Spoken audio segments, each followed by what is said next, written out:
कर्मचारियों की सबसे बड़ी जीत। नमस्कार, मैं पल्लवी शर्मा और आप देख रहे हैं दिव्य हिमाचल टीवी। मैं आपके सामने हाजिर हूं हिमाचल आज का मुद्दा लेकर। राजधानी शिमला में आक्रोश जताकर मुश्किलों के फंदे में उलझे एनपीएस कर्मचारियों को जनता का इतना समर्थन इससे पहले शायद ही कभी मिला हो, जितना एक चुनौती के चलते हासिल हो गया। सरकार की तरफ से चुनौती ये मिली कि अगर पुरानी पेंशन चाहिए तो चुनाव लड़कर विधायक बन जाओ। इसके जवाब में कर्मचारियों ने जो बात कही है उसके न केवल लोग कायल हो गए हैं बल्कि मुलाजिमों के प्रति सहानुभूति भी जता रहे हैं। शायद ओपीएस के लिए छेड़े गए आंदोलन की ये अब तक सबसे बड़ी जीत है। कर्मचारी लड़ेंगे इलेक्शन? बिल्कुल जी। क्यों सवाल पूछा जा रहा है राजेश साहब? एक सवाल पीछे सरकार की तरफ से आया है कि देखिए ओल्ड पेंशन स्कीम चाहिए जी, जो सामने आई है चीज़ें, उसमें बताया गया कि ऐसा कहा गया अगर ओल्ड पेंशन एनपीएस वाले कर्मचारी मांग कर रहे हैं कि ओल्ड पेंशन स्कीम चाहिए तो सबसे अच्छा रास्ता है आप इलेक्शन लड़ लीजिए। बिल्कुल, क्योंकि कंपेयर करते थे ना जी कर्मचारी। बिल्कुल, हम भी कई बार कर्मचारियों के जो हमारे पास फीडबैक आती थी वो बोलते थे कि कर्मचारी कहते हैं कि अगर हमें नहीं तो जनप्रतिनिधियों को क्यों? बिल्कुल, है ना जी, हमारे विधायकों या सांसदों को क्यों? बिल्कुल। तो ये सरकार की तरफ से एक तरह से कहा गया कि देखिए जी अगर एनपीएस आप ओपीएस चाहिए तो फिर चुनाव लड़के देख लीजिए। इस प्रश्न के बाद क्या प्रतिक्रिया आ रही है? सबसे पहले तो सबसे बड़ी प्रतिक्रिया प्रश्न का आधार देख लेते हैं। प्रश्न की इसी तरह की परिस्थितियां 2012 में पैदा हुई थी दिल्ली में।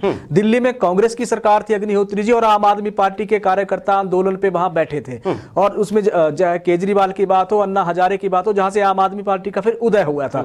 यही सवाल कपिल सिब्बल ने किया था केजरीवाल से कि अगर आपको लोकपाल बिल पास करवाना है तो चुनाव लड़िए, दिल्ली की सत्ता पे काबिज हो जाइए, लोकपाल बिल पास कर दीजिए। परिस्थितियां देखिए, आम आदमी पार्टी का गठन हुआ, उनकी सरकार बनी, चुनावों में उतरे, जीते, सरकार बनी, लोकपाल बिल लाए, वो पास करके दिखा दिया। उसके बाद से लगातार तीसरी टर्म में दिल्ली की सत्ता उन्होंने संभाली हुई है। वही परिस्थितियों की अगर बात कर लेते हैं, आप वही है ना 23 में जीत, बिल्कुल G23 में जिन्होंने मोर्चा खोल रखा। अभी कल भी उनका एक बयान आया था, पार्टी को बड़ी खुशी नहीं है उनसे। बिल्कुल है ना जी।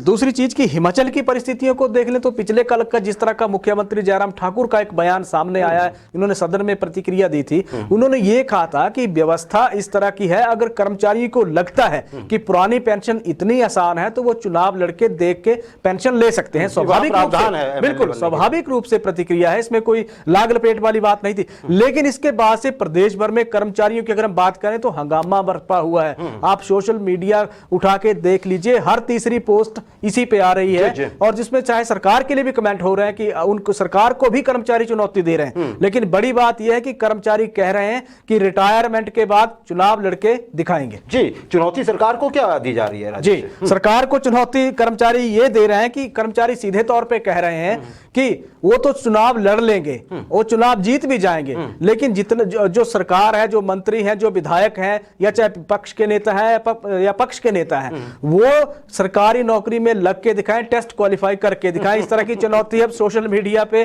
चाहे कर्मचारी हैं चाहे उनके संबंधित कोई और वर्ग है, इस तरह की चुनौतियों का इस तरह का सिलसिला या इस तरह का माहौल एक प्रदेश में पैदा हो गया, भरा पड़ा है सोशल मीडिया इस तरह की प्रतिक्रियाओं से। चुनावी साल है राजेश, चुनावी साल में तो ऐसी चीजें बहुत ज्यादा हम देखते हैं, ऐसा होता है जी। चलिए राजेश, एनपीएस की बात कर रहे हैं हम। ओपीएस के लिए बड़े दिनों से जो लड़ाई चली हुई थी एनपीएस की, वो जो शिमला में हुआ एफआईआर और सारा कुछ, उसके बाद थोड़े उनको समझ आ गया है शायद कर्मचारियों को कि ऐसे बात नहीं बनेगी।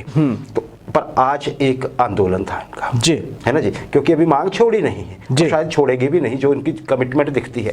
क्या आंदोलन था राजेश, क्या हुआ? बिल्कुल, देखिए ओपीएस की मांग को लेकर एनपीएस के कर्मचारी अब गांधीगिरी पे उतराए हैं। अग्निहोत्री जी, आज प्रदेश भर में इन्होंने स्टेट कॉल थी कि कैंडल मार्च निकाल के सरकार को जगाया जाएगा, सरकार को एक तरह से रोशनी दिखाई जाएगी कि हमारा भविष्य अंधकार में है एनपीएस में रहते हुए। तो कैंडल की रोशनी के जरिए सरकार को संकेत दिया जाएगा, संदेश देने की कोशिश आज हुई है कि सरकार जागे और ओपीएस या पुरानी पेंशन बहाल करके हमारी जीवन में उजाला लाने की सरकार कोशिश करे। ये प्रयास आज एनपीएस के तमाम कर्मचारियों ने प्रदेश भर में किया है। ठीक है, गांधी हमें पता है गांधी की धरती है और बहुत सारा पूरा देश ही लगभग फॉलोअर है गांधी का। पर क्या वर्तमान परिस्थितियों में ऐसा लगता है कि जो इतना आक्रोश के बाद चीज नहीं मिली वो महज मोमबत्तियां जलाने से मिल सकती है क्या? जी देखिए अगर इतना आक्रोश है, पहली चीज तो ये कि आक्रोश सरकार में भी है और आक्रोश कर्मचारियों में भी है। मिल बैठ के जब दोनों वर्ग बैठेंगे अग्निहोत्री जी, तो बातचीत जब होगी तो वहां से जरूर कोई ना कोई रास्ता जरूर निकलेगा। अब उसके लिए कर्मचारियों को भी पहल करनी होगी, सरकार को भी पहल करनी चाहिए। सरकार के नजरिए से देख लेंगे तो सरकार ने तो ऑफर आज तक उनको कर रखा है कर्मचारियों को कि आप जब भी आइए, सौहार्दपूर्ण तरीके से हम बातचीत के लिए तैयार हैं। अब कर्मचारी कब क्या कदम उठाएंगे ये देखने वाली बात होगी, लेकिन नाराजगी अगर हम अभी देखते हैं तो सरकार कर्मचारियों से नाराज है, कर्मचारी सरकार से नाराज है। बात इसलिए बन नहीं रही है, जब तक बातचीत नहीं होगी ये रास्ते खुलेंगे नहीं, दोनों के लिए ही। दोनों के लिए नाराजगी बरकरार है, लेकिन देखिए नाराजगी है, नफरत नहीं है, ये बहुत अच्छी बात है, नाराजगी तो दूर हो जाए। बिल्कुल राजेश, हमने देखा कल तक कि बहुत से कुछ कर्मचारी जो ग्रुप हैं, जो प्रेशर ग्रुप थे, जो सरकार के साथ हो लिए, है ना जी। हमने बताया डिटेल में वो कौन लोग हैं। जी। अब कुछ जो नहीं है, एनपीएस को और ओपीएस का छोड़ दें, तो सिर्फ छठे पे कमीशन को लेके कुछ वो दिक्कतें हैं। बिल्कुल। तो राजेश, आपको क्या लगता है कि सरकार की ओर से अब गतिरोध तोड़ा जाएगा? देखिए सबसे बड़ा तो अभी तक एनपीएस का ही है ना। अगर कुछ परिस्थितियां ऐसी हैं कि अगले कुछ महीनों में ठीक कर सकते हैं मुख्यमंत्री साहब, जैसे कि बात कही गई थी, है ना। तो और ये बातें भी आ रही है कि मुख्यमंत्री साहब को शायद रंजीत सी बात का है कि मैं प्रयास कर रहा हूं दिल्ली तक जाके, और मुझे ऐसा, जैसे कि उन्होंने कहा भी कि मुझे मेरे खिलाफ नारे लगे। तो क्या लगता है गतिरोध तोड़ने की कोशिश किस तरफ से होगी? सरकार की तरफ से ज्यादा जरूरी है, ये किस तरफ से जरूरी है? बिल्कुल, देखिए जरूरी तो दोनों तरफ से ही है। और क्योंकि सरकार के नजरिए से अगर हम देख लेते हैं तो प्रदेश के कर्मचारी और पेंशनर को अगर मिला के एक वर्ग देखा जाए तो 4.5 लाख का होता है।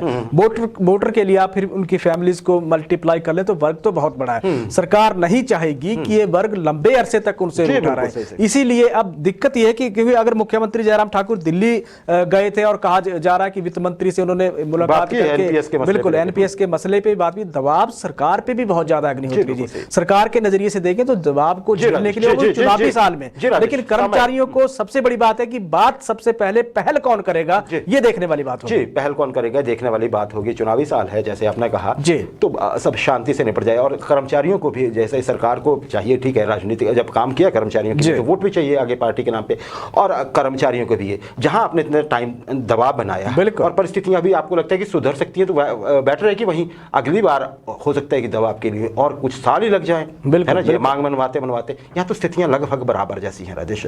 तो ये भी सोचने की बात है दोनों पक्षों को।